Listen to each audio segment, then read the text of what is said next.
Nunca nadie había visto algo así en la historia de su ciudad. Una gran fogata alumbraba el cielo esa noche y no había señales de que fuera a apagarse, porque más y más gente seguía llegando y echando sus rollos en las fuertes flamas. Eran seguidores del camino, una nueva religión que estaba echando raíces en Éfeso. Cientos que habían sido paganos, que tan solo unos meses antes habían estado adorando a la diosa Artemisa, ahora estaban proclamando su lealtad a Jesucristo. Algo había pasado en Éfeso que les convenció que sus antiguas prácticas de ocultismo no eran compatibles con la nueva fe que habían encontrado. Ya no necesitaban tratar de controlar sus vidas a través de hechicerías escritas en esos rollos. Así que estaban rindiendo todo a Jesucristo y poniendo su confianza en Él. Y esto significaba que tenían que deshacerse de todos estos rollos mágicos. Lo interesante era que todo esto valía una gran fortuna. De hecho, podrían haberlos vendido. Pero estos nuevos seguidores de Cristo habían llegado a darse cuenta que había un poder espiritual al que tenían que renunciar y del cual tenían que ser liberados. Y fue así que hicieron esta gran fogata. Ahora, alguien calculó que lo que destruyeron ese día tendría un valor de 50,000 monedas de plata. Eso sería unos 10 millones de dólares. Todo quedó en cenizas al dar ellos sus corazones a Jesús mismo. El reino de los cielos había invadido una de las fortalezas de Satanás más grandes en el mundo antiguo. Pero ¿cómo sucedió esto? Bueno, fue a través de la palabra de Dios y el Espíritu de Dios. Fue la palabra y el Espíritu. Pero empecemos al inicio de esta historia, cuando el apóstol Pablo y algunos compañeros suyos llegaron a esta ciudad de Éfeso. Éfeso, algunos creen que significa deseable. Y sí, ciertamente, había muchas cosas deseables que atrajeron a 500,000 de personas a vivir en esa gran ciudad. Era la capital de la provincia romana de Asia. Estaba situada en el mar Egeo, lo que ahora es Turquía en nuestros tiempos modernos. Éfeso era un puerto comercial principal con gente que llegaba de todo el mundo. Tenía un teatro muy grande que podía contener hasta 50,000 personas y también un templo 4 veces más grande que el Partenón en Atenas. El templo era para la diosa Artemisa, a quienes los romanos llamaban Diana. Artemisa era la diosa de la caza y de los animales salvajes, pero en Éfeso también era identificada con una diosa de Asia, de la fertilidad, y los efesios estaban muy orgullosos de su esfinge de Artemisa, que tenía muchos pechos, y del magnífico templo que la albergaba.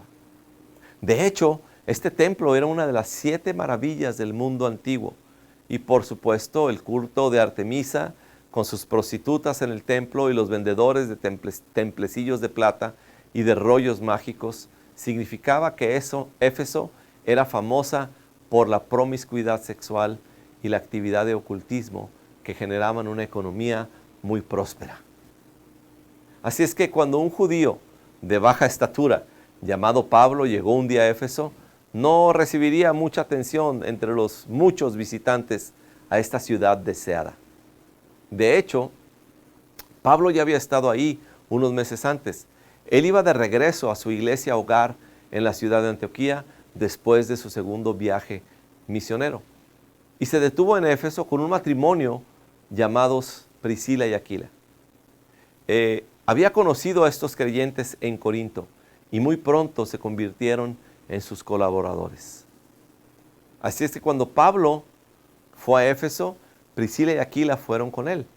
El plan era compartir las buenas nuevas, el evangelio de Jesús y hacer discípulos que a su vez estos discípulos formarían una nueva iglesia en esta ciudad, tal como Pablo lo había hecho en otros lugares. Empezó por razonar con los judíos en la sinagoga y le pidieron que se quedara más tiempo, pero Pablo solo iba de paso. Así es que dejó ahí a sus amigos Priscila y Aquila para que ellos continuaran el trabajo, con la promesa de que si era la voluntad de Dios, Pablo regresaría. Y de hecho así fue. en algún momento alrededor del año 54 después de Cristo. Ahora, al llegar a Éfeso, Pablo se encontró con unos discípulos y lo que pasó después es realmente fascinante, porque Pablo les hizo una pregunta. Lo primero que les preguntó, lo primero de lo que tenemos un registro, su pregunta fue: ¿recibieron el Espíritu Santo cuando creyeron? ¿Qué pregunta de lo más interesante? ¿Por qué preguntaría eso? Honestamente, no estoy seguro si esa fue la primera pregunta que yo hubiera hecho. Yo les hubiera preguntado cómo fue que se hicieron cristianos y de hecho resultó que no tenían idea de lo que Pablo estaba hablando, porque no eran seguidores de Jesús, eran en realidad discípulos de Juan el Bautista. Ahora, Pablo les habló entonces de Jesús. Este Jesús era el mismo de quien Juan les había dicho a la gente que creyeran. Y cuando respondieron, los bautizó en el nombre de Jesús. Y aparte le impuso las manos a cada uno, uno por uno, para asegurarse que sí esta vez recibieran el Espíritu Santo.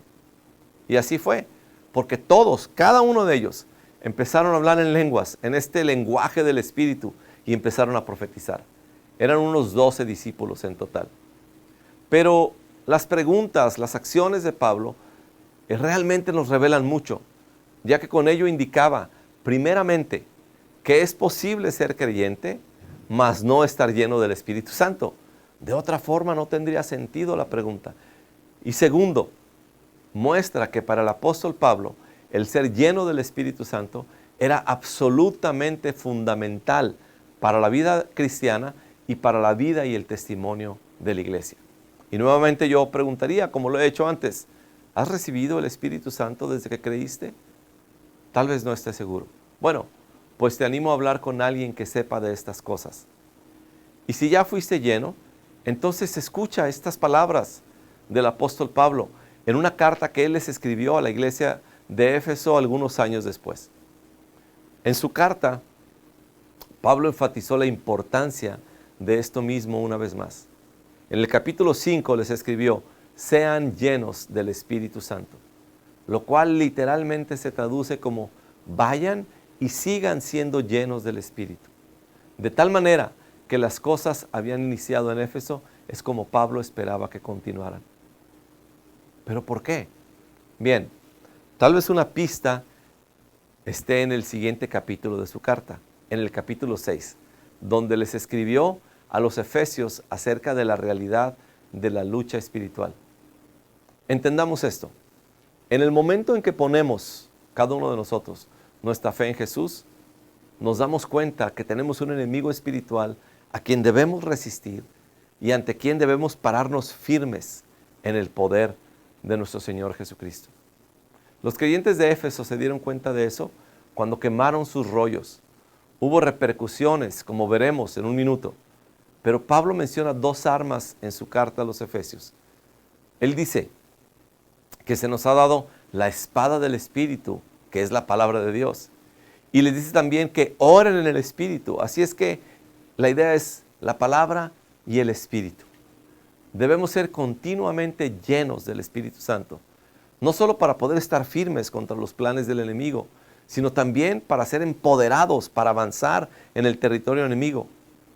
Porque, démonos cuenta, el mundo es territorio ocupado por el enemigo, donde multitudes están cautivas por Satanás, como lo era en Éfeso. Y la manera en la que veremos a las personas liberadas es a través de la predicación de la palabra, empoderada por el Espíritu, y la demostración del poder del Espíritu al orar para que Dios se mueva con señales y con maravillas y milagros. Esto es lo que Pablo hizo en Éfeso, la palabra y el Espíritu. Ahora, después de su encuentro con los 12 discípulos, Pablo se fue a la sinagoga para seguir enseñando y para persuadir a los judíos acerca del reino de Dios. Y lo estuvo haciendo así como por 3 meses. Pero algunos se rehusaron a escuchar y empezaron a hablar mal de Pablo y de sus discípulos. Así es que Pablo se fue de la sinagoga con los discípulos que había hecho y empezó a enseñar diariamente en un lugar llamado la Escuela de Tirano, razonando con todo el que llegara. Pero al mismo tiempo, la predicación de la palabra era acompañada por demostraciones del poder del Espíritu a medida que Dios hacía milagros extraordinarios por manos de Pablo. Fíjense, inclusive hubo ocasiones en que los mismos pañuelos que Pablo había usado eran llevados a los enfermos y estos eran sanados de enfermedades y liberados de espíritus malignos. ¡Qué maravilla! Realmente era la palabra y el Espíritu, mano y mano. Y esto pasó por alrededor de 2 años. Y Lucas, quien nos cuenta la historia, nos dice que como resultado de esto, todos los residentes de la provincia de Asia escucharon la palabra del Señor, tanto los judíos como los gentiles. ¡Qué maravillosa declaración! Gente que venía a Éfeso por negocios, por religión o por placer, sin duda escucharon hablar de Pablo y de esta nueva religión. Así es que se detenían para escuchar su enseñanza. Tal vez algunos fueron sanados, regresaron a sus ciudades con las buenas noticias. No solo eso, sino que salieron evangelistas de la iglesia de Éfeso a toda la región alrededor. ¿Y qué sucedió? Que fue así como se empezaron nuevas iglesias en toda esa área, sin que Pablo ni siquiera tuviera que visitar esas ciudades. Este fue el caso como Colosas, Laodicea, Esmirna, Sardis.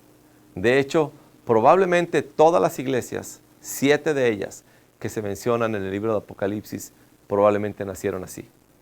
Ahora, el reino de los cielos no solo invadió la ciudad de Éfeso, sino que avanzó por toda Asia Menor. Sin embargo, debemos de saber que no fue sin oposición. Lucas nos cuenta un incidente que es algo divertido. Cuando algunos judíos exorcistas trataron de hacer uso del poder que vieron asociado con el nombre de Jesús, invocaron su nombre al tratar de echar fuera de un hombre un demonio, pero con consecuencias desastrosas. Ya que el demonio le respondió: sé quién es Jesús, conozco a Pablo, pero ¿ustedes quiénes son? Y entonces el hombre poseído por el demonio brincó sobre los 7 exorcistas y los venció y los mandó huyendo. Bien, de este tipo de cosas se enteraron todos los residentes de Éfeso. Imagínate, 500,000 de personas. Y cayó sobre ellos un temor y tuvieron gran respeto por el nombre de Jesús. Pero el efecto que tuvo en los nuevos creyentes fue que estos tomaron en serio su fe. Estaban ahora muy conscientes de los principados y las potestades de las tinieblas que estaban operando ahí. Y eso fue lo que los hizo quemar los rollos mágicos a los que habían estado aferrados. Y fue así como hicieron esta gran fogata. Pero esto tuvo el efecto de inquietar las cosas en el terreno espiritual. ¿Por qué? Porque muy poco tiempo después, un hombre llamado Demetrio, él era un platero que hacía su negocio al hacer estatuas del templo de Artemisa. Él reunió a otros artesanos que sin duda se estaban quedando sin negocio, ya que por toda la ciudad y la región la gente se estaba apartando de su diosa Artemisa y convirtiéndose ahora a Jesús. Y así Demetrio los irritó y gritaron: grande es Artemisa de los Efesios. Y salieron a las calles y encontraron a 2 de los compañeros de Pablo y los llevaron arrastrando al gigantesco teatro al aire libre, donde se juntó una gran multitud y por 2 o 3 horas gritaron a una voz: grande es Artemisa de los Efesios. Por 2 horas. Pero entonces el alcalde de la ciudad logró calmarlos y los persuadió de que si Artemisa realmente era grande, no se sentiría amenazada, y que los hombres que habían atrapado en realidad no habían hecho nada malo, y que si tenían quejas debían presentarlas conforme a los medios adecuados, ya que si no lo hacían así, ellos serían los que acabarían siendo acusados esa noche por un desorden civil. Y eso fue lo que hizo que la multitud se pudiera dispersar. Prevaleció el orden y la ley, se logró evitar una tragedia para la iglesia ese día. Estoy seguro que al mismo tiempo que esto sucedía, había mucha gente orando porque se escuchaban los gritos que venían desde el teatro por 2 horas. mientras que esta gran turba gritaba al unísono. Seguramente este incidente nos demuestra la realidad de la batalla espiritual en la que está involucrada la iglesia. Y una realidad que deberíamos esperar oposición siempre que el evangelio esté avanzando. Pero también esto demuestra el impacto que el evangelio y la iglesia pueden tener en una ciudad como Éfeso, así como las regiones más allá. Hay una parte final de la historia que quisiera contar, ya que las estrategias del enemigo no son siempre tan obvias como la persecución, pueden muchas veces ser muy sutiles y tomar la forma de una falsa enseñanza que va infiltrándose en la iglesia para sacarla del camino correcto. Y es por eso que Dios, a la iglesia, en la iglesia, nos da supervisores espirituales, que son los que protegen contra estas estrategias demoníacas, son los que protegen a la iglesia de la herejía. Y en el Nuevo Testamento, estos supervisores espirituales se les llama ancianos. Pablo, en todo lugar donde empezaba una iglesia, asignó ancianos. Y después les dijo a otros, como a Tito, que hicieran lo mismo. Ellos no asignaban a un pastor solo, sino equipos de ancianos que eran los pastores de la iglesia. Y es obvio que hay mucha seguridad en tener un equipo, aun si el equipo necesita quien lo dirija, especialmente si tomamos en serio la guerra espiritual. Así Pablo nombró ancianos en Éfeso. Ahora, no se nos dan los detalles acerca de esto, pero cuando llegó el momento de que Pablo se fuera de esa región, se detuvo en Mileto. Mileto estaba como unos 70 kilómetros sobre la costa desde Éfeso. Y ahí en Mileto llamó a los ancianos de Éfeso para que vinieran a reunirse con él. Y fue ahí donde lo despidieron con muchas lágrimas, con mucho amor, un momento muy emotivo entre ellos.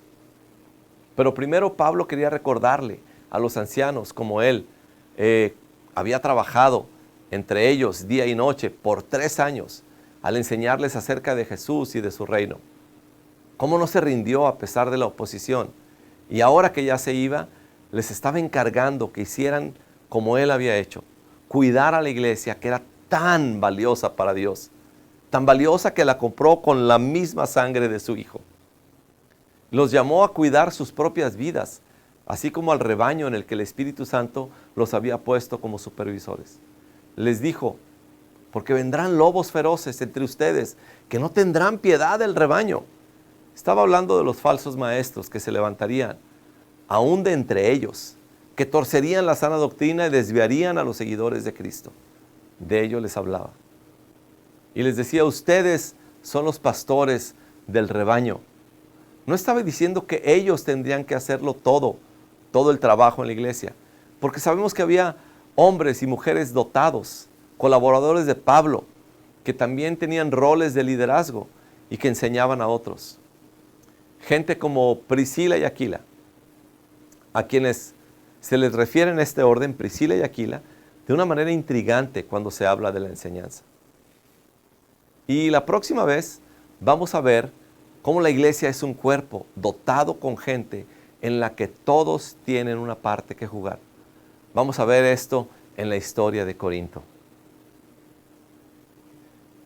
Pero los ancianos son claramente señalados por Dios para el bien de la iglesia y tienen una parte importante que jugar en protegernos de las fuerzas espirituales de las tinieblas.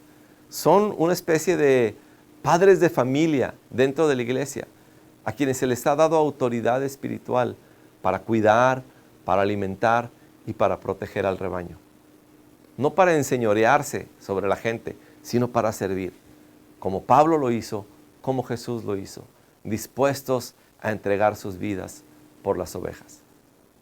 Es triste, pero algunas de las cosas que Pablo les advirtió parecen haber pasado después en la historia. Vemos cómo se desarrolló esto en la carta de Pablo a Timoteo, Timoteo era como un hijo espiritual para él, y a quien envió después a Éfeso como su delegado apostólico para representarle ante los ancianos de la iglesia allá. Al parecer, ya empezaban a experimentar la influencia de falsos maestros, Tal vez si los pastores hubiesen estado más alertas, más vigilantes, esto no hubiera sucedido. Pero esto resalta la realidad de la batalla espiritual en la que estamos y el por qué necesitamos tanto la palabra como el Espíritu. Y también resalta la necesidad que tenemos de mantenernos cerca de Jesús. Cuán fácil es estar tan involucrados en el trabajo del reino que llegamos a ser negligentes en cuanto a nuestra relación personal con el Rey. Esa fue la última palabra en la historia de Éfeso. La encontramos en el 2º capítulo del Apocalipsis, donde el Señor Jesús resucitado, instruyó al apóstol Juan para escribir a las 7 iglesias de Asia Menor. Y la primera de estas iglesias fue la iglesia de Éfeso, que hoy, muchos años después, parecía estar haciendo un mejor trabajo al resistir a los falsos maestros. Y se les reconoce, Jesús les reconoce su perseverancia y su duro trabajo. Pero aún así Jesús les dice esto: tengo esto contra ti, que has abandonado el amor que tenías al principio. ¡Wow! Él había sido su primer amor. Jesús había sido su primer amor. Todo lo demás lo lanzaron en la hoguera. Pero esa pasión que una vez tuvieron se había enfriado y ahora Jesús los estaba llamando a volver a su primer amor. Cuán fácil es ser atraídos por todo lo que el mundo encuentra deseable, cuando Jesús debería ser nuestro principal deseo, nuestro primer amor. Dios te bendiga. Dios te bendiga mientras consideras estas cosas hoy para tu vida. Dios te bendiga.